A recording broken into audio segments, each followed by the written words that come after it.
आप, मैं, हम सब ये 4 चीजें doctor APJ Abdul Kalam sir से सीख सकते हैं और जीवन में सफल हो सकते हैं। पहली चीज, ड्रीम, सपने देखना।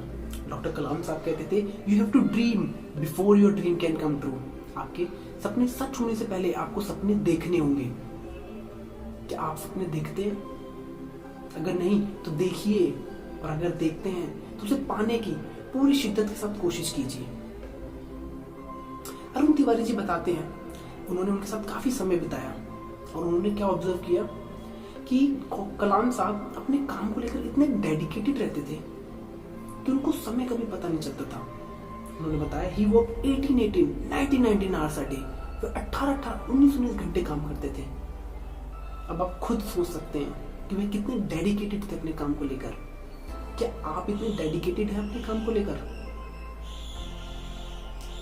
जवाब आपके पास है। रिसेंटली मैंने उनका एक इंटरव्यू देखा।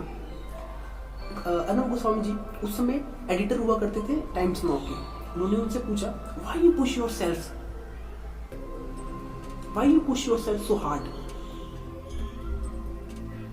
What drives you? Kalam Sahab ने जवाब दिया, vision, the vision in front of me, the India should become a developed nation. ये मेरा मिशन है।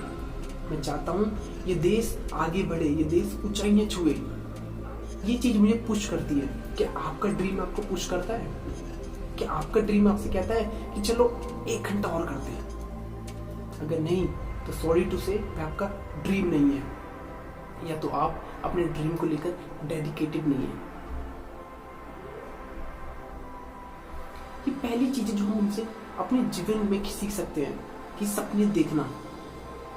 सपने देखें, उससे महत्वपूर्ण चीज उसको पाने की पूरी जी जान से कोशिश करें। उनका बहुत एक फेमस कोट है, उसमें बताया है कि सपने वह नहीं होते जो हम नींद में देखते हैं, सपने तो वह होते हैं जो हमें नींद ही नहीं आने देते। तो सपने देखिए और उसको पाने की पूरी जी जान से कोशिश कीजिए। दूसरी चीज जो हम उनसे सीख सकते हैं वह है फेलियर का सामना करना और उससे हार ना मानना। हम सब अपने जीवन में कहीं ना कहीं फेल होते हैं, लेकिन जो इस फेलियर का सामना करता है, जो इससे डट के पार करता है, वही असली सिकंदर होता है। डॉक्टर कलाम साहब फेलियर की परिभाषा ही चेंज कर दी। उन्होंने कहा कि failure means first attempt in learning. तो जब भी आपके जीवन में फेलियर आए तो घबराइए मत, उसका सामना कीजिए। उनके फादर कहा करते थे मुसीबत आदमी को परखने का मौका देती है। जब भी मुसीबत आए तो उसकी जड़ को समझने की कोशिश करें। इसलिए जब भी आपके जीवन में कभी फेलियर आए तो ये समझने की कोशिश कीजिए कि कहां मुझसे गलती हुई, कहां मुझसे चूक हुई, और अगली बार उसको ना दोहराई जा सके। चलिए मैं आपको एक स्टोरी बताता हूँ कलाम साहब की। उनके जीवन में बहुत से फेलियर्स आए, लेकिन उन्होंने हार नहीं मानी।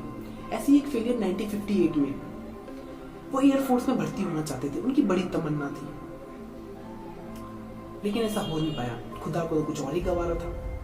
8 कैंडिडेट की जरूरत थी, 9वें स्थान पे वो आए। उस समय टूट गए थे, सहम गए थे, लेकिन हार नहीं मानी। उन्होंने कहा क्या हुआ अगर मैं एयरफोर्स में भर्ती नहीं हो पाया? अब मैं अपने देश के लिए एयरक्राफ्ट, मिसाइल्स, रॉकेट्स तैयार करूंगा। और आज हम सब गवाह हैं कैसी कैसी मिसाइलें उन्होंने हमारे इस देश को दी। अग्नि, ब्रह्मोस, पृथ्वी, त्रिशूल, आकाश। कैसे बोल सकते हैं न्यूक्लियर टेस्ट। इतना इंटरनेशनल प्रेशर होने के बावजूद भी इंडिया ने न्यूक्लियर टेस्ट किया और उसमें सफलता पाई। उसमें बताते हैं सबसे बड़ा रोल कलाम साहब का था। तो लास्ट में बस मैं यही कहूंगा, हार से हार मत मानिए, उसका सामना कीजिए। तीसरी चीज जो हम उनसे सीख सकते हैं वह है स्माइल। मैंने जितने भी उनके इंटरव्यू दे रही हूँ, मैंने एक चीज बहुत नोटिस की कि वो हमेशा स्माइल रखते थे अपने चेहरे पे, हमेशा खुश रहते थे। मुझे पता है कि स्माइल से वो प्रॉब्लम कम तो नहीं होगी जो आपके अंदर है, लेकिन उसे लड़ने की अटूट क्षमता आ जाएगी। जैसे छाता बारिश को बंद नहीं करता, लेकिन आपको बारिश से बचाता जरूर है। तो इसलिए हमेशा अपने चेहरे पे स्माइल रखिए, फिर देखिए उसकी ताकत, उसकी पॉजिटिविटी, कलाम साहब कहते थे, if you smile the day will smile, if you not smile the day will not smile. इसलिए हमेशा खुश रहिए, मुस्कुराते रहिए, हंसते रहिए। उनकी एक पोयम है जिसने मुझे बहुत प्रभावित किया। उसमें बताया, भगवान ने ये वादा नहीं किया कि आसमान हमेशा नीला रहेगा, भगवान ने ये वादा नहीं किया कि आसमान हमेशा नीला रहेगा, फूलों से भरी राहें होंगी। भगवान ने ये वादा नहीं किया कि सूरज है तो बादल नहीं होंगे, खुशी है तो गम नहीं होगा, सुकून है तो दर्द नहीं होगा। भगवान ने ये वादा नहीं किया। इसलिए हमेशा अपने जीवन में खुश रहिए, मुस्कुराते रहिए, हंसते रहिए और आगे बढ़ते रहिए। चौथी चीज जो हम उनसे सीख सकते हैं वह है सिंपलिसिटी। कितने सिंपल आदमी थे, कितने डाउन टू अर्थ आदमी थे, ये हम सब जानते हैं। चलिए मैं आपको एक स्टोरी बताता हूँ उनकी। उनका लास्ट दिन 27 जुलाई 2015, वह बच्चों को संबोधित करने जा रहे थे IIM शिलोंग में। वह कहीं भी कभी भी जाते तो हमेशा उनके साथ 4-5 गाड़ियों का काफिला होता, क्योंकि सिक्योरिटी पर्पस के लिए। तो ऐसे ही वो जा रहे थे, वो पीछे वाली गाड़ी में बैठे हुए थे, आगे एक गाड़ी जा रही थी उनकी, उसमें 2 स्टाफ के मेंबर बैठे थे और एक आदमी खड़ा हुआ था। उन्होंने अपने सेक्रेटरी से कहा, जो उनके बगल में बैठे थे, कि वो आदमी खड़ा क्यों है, उससे बोलो कि वो बैठ जाए, वह थक जाएगा। लेकिन ऐसा हो नहीं पाया। उनका सेक्रेटरी उनसे वो संवाद नहीं बांध पाए। तो कलाम साहब ने कहा, ठीक है, मैं उस आदमी से मिलना चाहता हूँ। तो जैसे ही वो IIM शिलोंग पहुंचे, उनका सेक्रेटरी उस आदमी को लेकर आया। पहले तो कलाम साहब ने उनसे हाथ मिलाया, उनसे हालचाल पूछा, फिर उनसे कहा, मुझे माफ कीजिए, मेरी वजह से आप पूरे रास्ते खड़े रहे। तो ऐसे थे कलाम साहब, इतने सिंपल, इतने डाउन टू अर्थ। और पता है उस आदमी ने क्या जवाब दिया, सर आपके लिए तो हम 6 घंटे भी खड़े रह सकते हैं। लोग उनको प्यार करते थे, उनको मानते थे। वो इसलिए नहीं कि वो हमारे देश के राष्ट्रपति रह चुके थे, वो इसलिए नहीं कि वो एक टीचर थे, वो इसलिए नहीं कि वो एक साइंटिस्ट थे, इसलिए क्योंकि वो बहुत अच्छे इंसान थे। वो भेदभाव नहीं करते थे किसी में, किसी को ऊपर किसी को नीचे नहीं मानते थे, वो सिर्फ इंसान को जानते थे। तो ये 4 चीजें हम उनसे सीख सकते हैं अपने जीवन में।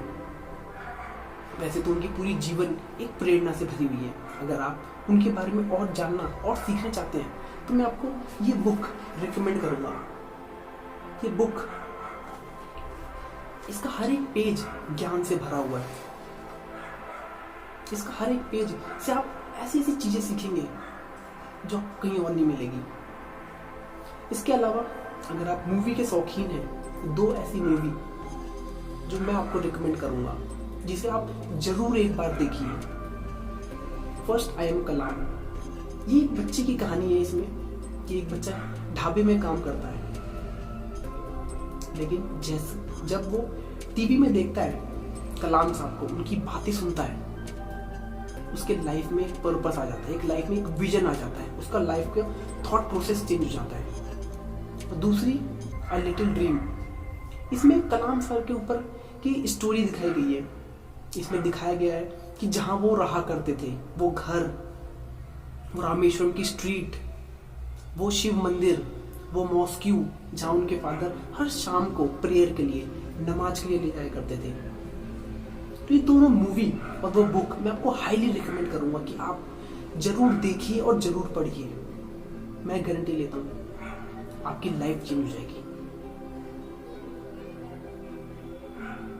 इसी के साथ मैं आपसे अलविदा लेता हूं। अगली एक नई वीडियो के साथ मिलेंगे। अगर आपको ये वीडियो पसंद आए तो जरूर शेयर कीजिएगा अपने दोस्तों के साथ, अपने रिलेटिव्स के साथ, ताकि वो भी जान पाए कि कैसे थे हमारे कलाम साहब, ताकि वो भी सीख पाए। बहुत बहुत धन्यवाद।